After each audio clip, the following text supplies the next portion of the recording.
جو نئے ایڈیٹرز ہیں ان کے حلق سے یہ کڑوی گولی نہیں اتری کہ ایچ جی ویلز کا یہ جملہ بھی شامل رہنے دیا جائے، نکال دیا گیا۔ تو ایسا نہ ہو کہیں آپ جدید کوئی ایڈیشن دیکھیں اور اس میں تلاش کریں، نہ ملے تو آپ سمجھیں کہ میں نے کوئی غلط بات آپ سے کہی ہے۔ لائبریریوں میں پرانے ایڈیشن مل جائیں گے، جائیے اور دیکھیے، a concise history of the world میں جو حضور کا چیپٹر ہے کھول کر پڑھیے، آپ کو مل جائے گا جملہ۔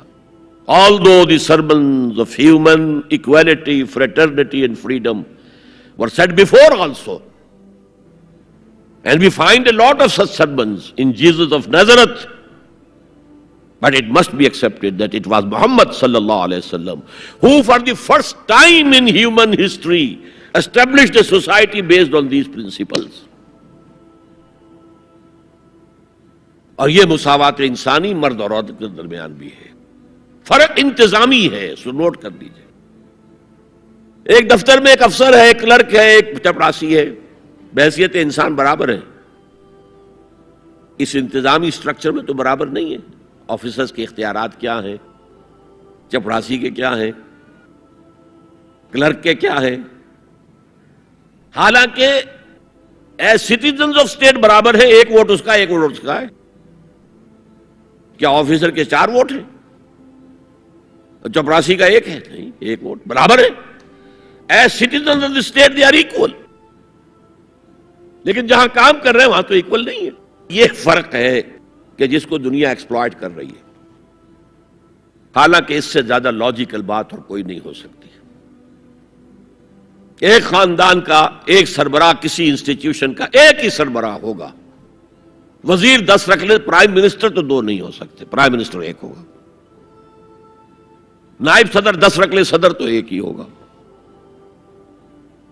انتظامی ہے، یہ نہیں ہے کہ عورت گھٹیا ہے، نہیں، مرد اور عورت مساوی ہے۔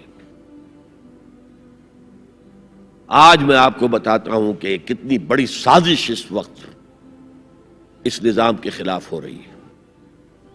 دجالی فتنہ جو ہے، دجال اکبر جب آئے گا، ابھی میں اس کی بات نہیں کر رہا ہوں، ایک علیحدہ ایشو ہو جائے گا۔ دجالی فتنہ آ چکا ہے۔ جیسے حضور نے ایک مرتبہ رمضان مبارک کی آمد سے قبل شعبان کے آخری دن خطبہ دیا۔ خطبہ کیا تھا؟ یا ایھا الناس قد اظلکم شہر عظیم شہر مبارک، اے لوگو تم پر ایک عظمتوں والا اور برکتوں والا مہینہ سایہ فگن ہو گیا ہے۔ آیا تو نہیں ابھی، شعبان کا دن ہے، سایہ آ گیا ہے۔ یہ انگریزی کے محاورے سے بات سمجھ میں آئے گی، coming events cast their shadows before. اسی طرح وہ شخص دجال تو ابھی نہیں آیا، دجالیت پوری آ چکی ہے۔ اور میں اس کا ذکر کر چکا ہوں لاہور میں ایک تقریر میں، 3 لحاف، جیسے ملیریا کا جب حملہ ہوتا تھا، اب تو بہت کم ہو گیا ملیریا، تو جو سردی چڑھتی تھی، کپ کپی ہوتی تھی، ایک رضائی ڈال دیجئے، دوسری ڈال دیجئے، تیسری ڈال دیجئے، تو 3 رضائیاں یا 3 لحاف گلوب کے گرد لپٹ گئے۔ دجالیت کے 3 شیڈز۔ سب سے اوپر سیکولرزم، سیاست سے، ریاست سے، سیاسی نظام سے، معاشرتی نظام سے، عدالتی نظام سے، قانون سازی سے کسی مذہب کا کوئی تعلق نہیں۔ آج پوری دنیا میں سیکولرزم ہے، تمام مسلمان ممالک میں سیکولرزم ہے۔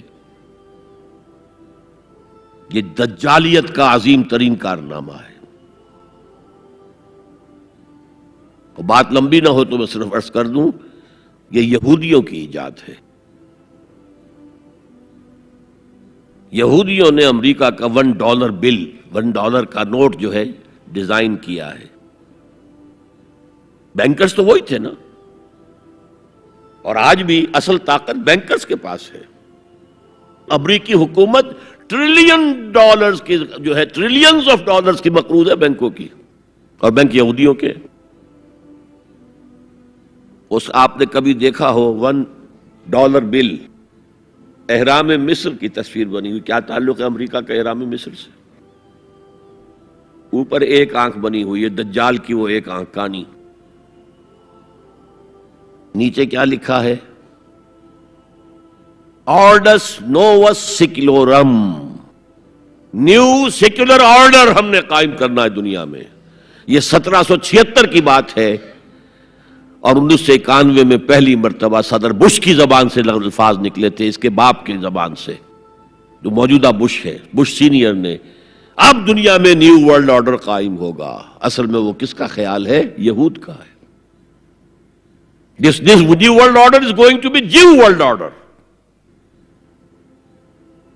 اور جو ہے بالکل ایک مائنورٹی، مائنیوٹ مائنورٹی، کل دنیا میں 1 کروڑ یا 1.25 کروڑ یا 1 کروڑ 30 لاکھ 13 ملین بس۔